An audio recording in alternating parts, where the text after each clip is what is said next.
JMM नेता मनोज पांडे ने मंत्रिमंडल विस्तार को लेकर क्या कहा, चलिए आपको सुनवाते हैं। कैबिनेट एक संवेदनशील, संतुलित और समावेशी, हर क्षेत्र का प्रतिनिधित्व मिलेगा, हर वर्ग के लोगों को प्रतिनिधित्व मिलेगा, नारी को प्रतिनिधित्व मिलेगा, युवाओं को प्रतिनिधित्व मिलेगा और हर मामले में एक संतुलित मंत्रिमंडल आपके सामने 12 बजे के बाद सोच समझ कर लिया गया निर्णय। और इसमें अनुभवी लोग भी दिखेंगे, युवा जोश भी दिखेगा। और विस्तार से जानकारी के साथ मेरे सहयोगी मधुकर हमारे साथ जुड़ गए हैं। मधुकर, कौन कौन से विधायक मंत्री पद की शपथ आज लेने वाले हैं, क्या चर्चा? देखिए, सबसे पहले तो कुछ नामों को बहुत जरूरी है जान लेना, क्योंकि सबसे ज्यादा परेशानी कांग्रेस में थी और कांग्रेस के मंत्रियों का नाम सबसे पहले सामने आया है।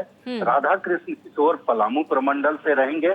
बहुत पुराने नेता हैं, कई बार विधायक रह चुके हैं और माना जाए तो अगर देखा जाए तो मंत्रिमंडल में जो सबसे ज्यादा पढ़े लिखे और जानकार मंत्री के रूप में वो सामने आ रहे हैं। दूसरा, दक्षिणी छोटानागपुर प्रमंडल से नेहा शिल्पी तिर्की है, जो कि बंधु तिर्की पूर्व शिक्षा मंत्री की बेटी है और मांडर से विधायक हैं। दक्षिणी छोटानागपुर प्रमंडल का प्रतिनिधित्व करेंगी।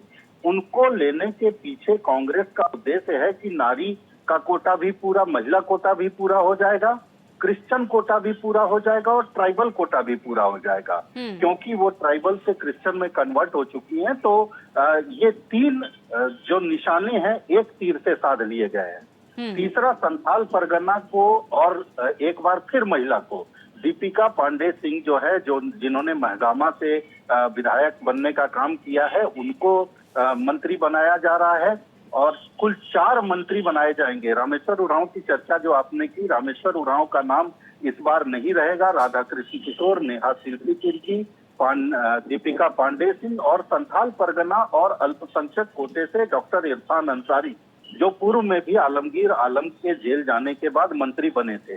ये 4 मंत्री बनाए जाने की चर्चा है और ये चर्चा जो है वो पुख्ता है। दूसरी तरफ झारखंड मुक्ति मोर्चा की अगर बात की जाए तो पलामू प्रमंडल से रामदास सोरेन, जो कि चंपई सोरेन के काट के रूप में, माफ कीजिएगा, कोल्हान प्रमंडल से, कोल्हान प्रमंडल में चंपई सोरेन के जाने के बाद चंपई की जगह पर रामदास सोरेन को पूर्व की सरकार में हेमंत सोरेन ने मंत्री बनाया और उसका लाभ कोल्हान प्रमंडल में देखा गया चुनाव के दौरान। ये साफ तो कोल्हान पर इतनी कवायद करने के बावजूद बीजेपी को कुछ हासिल नहीं हो पाया चुनाव में, तो रामदास सोरेन का कद बरकरार रहेगा। रामदास सोरेन। दूसरा, कोल्हान प्रमंडल से ही चाईबासा से आते हैं दीपक बिरुआ, काफी जानकार हैं और वो भी मंत्री बनाए जाएंगे। महतो कोटा से मथुरा महतो की चर्चा है, हालांकि योगेंद्र प्रसाद की भी बात चल रही है जो गोमिया से विधायक है। तो महतो में इन दोनों में से एक का नाम है, जिसमें मथुरा महतो ज्यादा आगे चल रहे हैं। अगर फॉरवर्ड क्लास की बात देखी जाए तो फॉरवर्ड क्लास में चुन्ना सिंह जो सारठ से विधायक बने हैं उनका नाम है, या फिर अनंत प्रताप देव। मधुकर, एक मेरा और सवाल है आपसे, क्या कल्पना सोरेन को भी कैबिनेट में जगह मिल सकती है? क्या ऐसी कोई चर्चा इस वक्त झारखंड में देखी जा रही है?